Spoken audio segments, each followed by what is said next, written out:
Well, about 40 active Cancer Society volunteers packed a town hall meeting in Waynesburg earlier this year to air their concerns.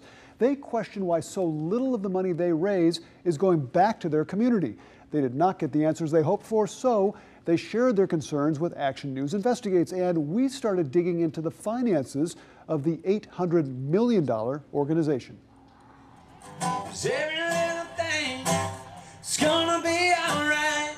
The American Cancer Society holds Relay for Life fundraisers like this one throughout the country.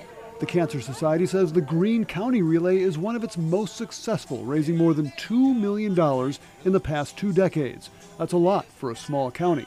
Much of the credit goes to these women who are longtime volunteers. We've walked every year. We do fundraisers every year. Between the luminaries and just personal donations, thousands. We've had a team every year.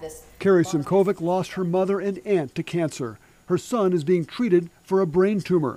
Her sister Tammy is a breast cancer survivor. So when our local Greene County started a Relay for Life 21 years ago, my family said we needed to do something to help this cause. She had never asked the Cancer Society for help, but recently she sought their help for a neighbor with cancer who needed gas money to get to Pittsburgh for treatments. The Cancer Society has a program offering rides to appointments. He said that they don't do a gas voucher, and I said even a one-time gas voucher, and he said no. She also wanted a hotel voucher so her friend could stay near the Hillman Cancer Center. The Cancer Society has a hotel program, but they told Carrie her friend needed 2 weeks advance notice. I just was like, are you kidding me? And he said, no, I'm sorry, that's policy. And I said, well, I can tell you this. You know, cancer has knocked on my door too many times, and never once did it say, get ready, Carrie Simkovic, I'll be back in 2 weeks for you. Yeah. Action News Investigates asked the Cancer Society about her concerns. Cancer isn't always on a timetable, right? Absolutely. Cancer does not wait for us to be ready for it, that's for sure. But she said the ACS does require a 2-week advance reservation for hotels. We can't expect our hotels to come up with rooms on a day's notice all of the time. So we do have that 2 Friday policy. And while the ACS does offer rides, it does not give out gas vouchers. And the last thing that we want to do is hand a gas card to somebody and really have no control over how they use that. They did send But a decade ago, Tammy Korick says she did get a gas voucher when she was fighting breast cancer. She was also able to get a $75 voucher for a wig. Your experience was good? Yes. 20 years ago, when Jenny Lohr was fighting breast cancer, she chose from a wide selection of wigs at a Cancer Society store in Waynesburg.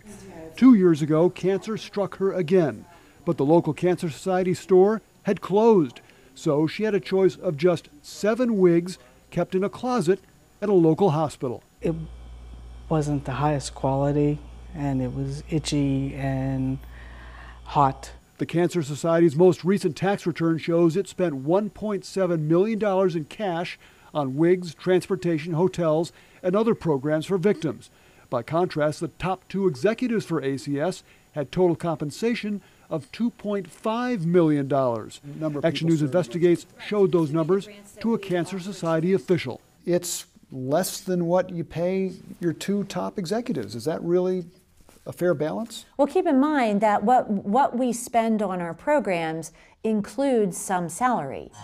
The Cancer Society also says its fundraisers support research with benefits that reach far beyond the borders of any single county. The research we do benefits everyone, not just in Greene, not just in southwestern Pennsylvania, not just in this country. But the watchdog group Charity Navigator says the Cancer Society spends just 24% of its money on research and 40% on fundraising and administration.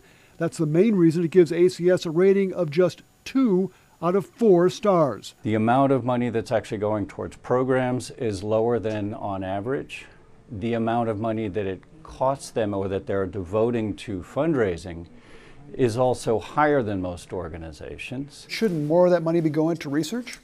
Well, and we're working on that. We would like to devote more funding to research. We, in fact, would like to double that. The local cancer survivors welcome that promise, but they say even more is needed. What's your message to the Cancer Society? Leave some money here. Now, we mentioned the Cancer Society got a 2-star rating from Charity Navigator. Among the groups getting 4-star ratings are the American Heart Association, the Cystic Fibrosis Foundation, and the Alzheimer's Foundation of America. We have links to Charity Navigator and the Cancer Society's tax return at WTAE.com and our mobile app.